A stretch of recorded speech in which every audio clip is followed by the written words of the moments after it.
Do not fight against pain. Do not fight against irritation or jealousy. Embrace them with great tenderness, as though you were embracing a little baby. Your anger is yourself, and you should not be violent toward it. The same thing goes for all your emotions. Tilde thich nyat han. For a long time, heaviness and dark feelings were very familiar to me. In a strange way they were comforting. I felt safe in darkness. The light felt more painful to me, but I also wanted to change because I wanted to free myself from the limitations of staying in the dark. I first started struggling with depression when I was young. From an early age my mother told me there was something wrong with me, particularly when I dared to express negative feelings, like anger. It became a mantra that filled my mind all the time. This one statement pervaded my entire life and dramatically affected the choices I made and didn't make, well into adulthood. In my early 40s, after much searching, I hit rock bottom. I was lying in bed, wanting to die, my thoughts telling me how wrong I was as a human being, when another thought popped into my mind. What if depression is a gift? Depression had felt like this never-ending darkness that clouded everything in my life. Even at times that I should have seen as positive, the depression prevented me from enjoying them.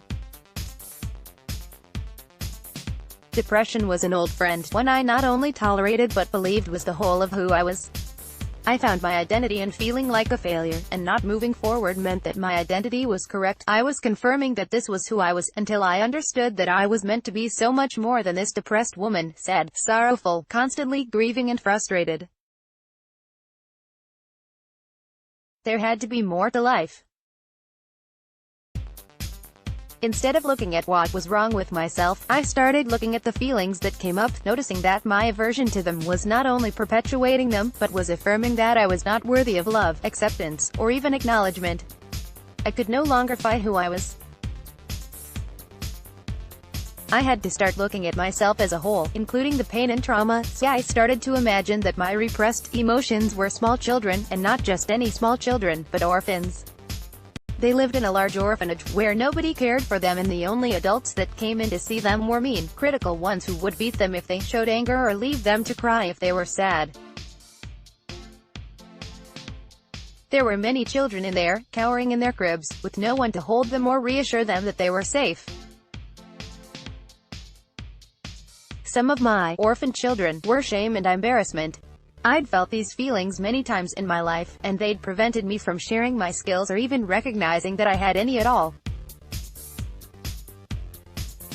I also had angry orphan children who had been made to believe that anger was negative and bad, not positive, fuel for creativity and healthy boundaries. And then there were my sad orphan children, who had not properly grieved the loss of their father, who'd passed in my late 20s. These parts of me didn't need to be alienated, they needed my love, care, and attention. I'd orphaned these feelings because I didn't want them to be part of me, but because of this, I lived a half-life for a long time. Rejecting my feelings, ironically, fueled my depression, because you can't selectively numb your emotions. When you numb any, you numb all. Instead of embracing these suffering children, I'd created diversions to avoid them. As a child, I used food to avoid feeling lonely, rejected, and broken. In my teens and early 20s, I was a binge drinker, consuming huge amounts of alcohol 4 days a week to repress my emotions. As an adult, this meant too much coffee and sugar, or I overworked to avoid feeling anything. At one point I used positive thinking to distract myself from these neglected aspects of myself. This was probably the most powerful distraction, because by thinking I needed to be grateful and happy all of the time, I was automatically rejecting all other emotions. It was easier to pretend than to make friends with these aspects of myself. I eventually realized that I couldn't do this to myself anymore. I no longer wanted to lie or consider a huge part of my nature, my shadow, wrong. Self-compassion and self-acceptance are so important if we are to be balanced human beings. If we are unable to acknowledge and accept the pain inside of ourselves, how can we ever expect that things will change? How can we be less judgmental of other people if we judge ourselves harshly most of the time? Embracing pain isn't easy. It takes courage and commitment to take this transformative path, to begin to reframe depression and other mental health issues as a gift, as an awakening, to help us return to who we really are, which is loving, kind, compassionate, and accepting. Though the darkness had felt safe, I eventually realized that I was afraid of the light because it illuminated those dark corners where my orphaned emotions live. It was time to stop fighting my feelings and give them a new home in my heart. Here's how I did just that. Embracing my orphaned emotions. 1. Acknowledge. The first thing I had to do was to acknowledge that I had been avoiding my pain, and to accept that it was okay that I did this. If I beat myself up for deserting parts of myself for so long, I'd just be putting further shame or blame into that orphanage. I had to accept that sadness, fear, anger, and rage were healthy emotional experiences, sometimes necessary, and that I'd previously rejected these feelings as a way to protect myself until I was ready to face who I truly am. If you've also abandoned your most wounded, fragile parts, decide to break this cycle now. Acknowledge what you did, but also why, and have compassion for yourself. 2. Get to know your feelings. Take the time to get to know these pain feelings, but do so as an unconditional mother would, without judgment, without needing to fix or make the feelings anything other than what they are. When sadness or sorrow comes up, take a quiet moment to witness this child within with loving attention. 3. Accept them as gifts. Our feelings are not there to make our lives miserable, they're there to show us what may not be working in our lives, or what needs to change. When I accepted that depression was a gift, I began judging myself less harshly and embracing the feelings I'd repressed for so long. Essentially, I started accepting all of myself. I'd gotten comfortable viewing myself as a failure, and I thought my unconventional life confirmed that's what I was. I was living with my best friend who was in his 70s. I was single, poor in my eyes, and unattractive. I believed that because I didn't have my life together in my 40s, I didn't have a home of my own, a partner, or a successful career, I wasn't acceptable or enough as I was. My depression was a sign that I needed to change how I viewed myself. This enabled me to see not only that I am enough as I am, but others are enough, exactly as they are right now.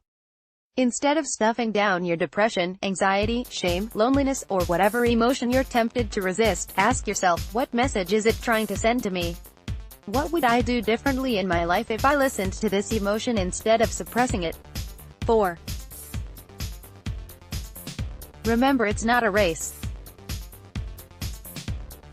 When I first started owning my shadow, I found it challenging to stop my avoidance practices, but I initially tried to rush through this process. I thought I could immediately accept all feelings, whenever they arose, without ever giving in to my old habits. I eventually realized I had to be kind to myself and to take each new step as minty as possible. I also had to understand that I would probably fall back into old habits at times and accept this was all part of the healing process. It takes regular practice and persistence to welcome those unwanted emotions time and time again. It takes time to internalize that it's not about getting rid of any feelings, but about welcoming them as part of self-love and personal growth. 5. It's all about trust. Becoming aware of our painful emotions is only one step. Until we are able to welcome and embrace them, life will trigger us to love them further. Things will happen that evoke all the feelings we want to avoid, challenges in our work, relationships, and other aspects of our lives. We can turn back and ignore the triggers, or we can trust that whatever shows up is meant to teach us unconditional love. It takes faith and trust to love shame, anger, and fear. We need to trust that this is worthwhile and that we're capable of reparenting ourselves in a more wholesome way. I know that my old ways of avoiding and distracting myself from the pain never worked, that I had to go through it to go beyond it, and that going beyond it does not mean I will never feel sad or despairing again. I will, but I can do so from a place of trust, knowing I will be okay, because I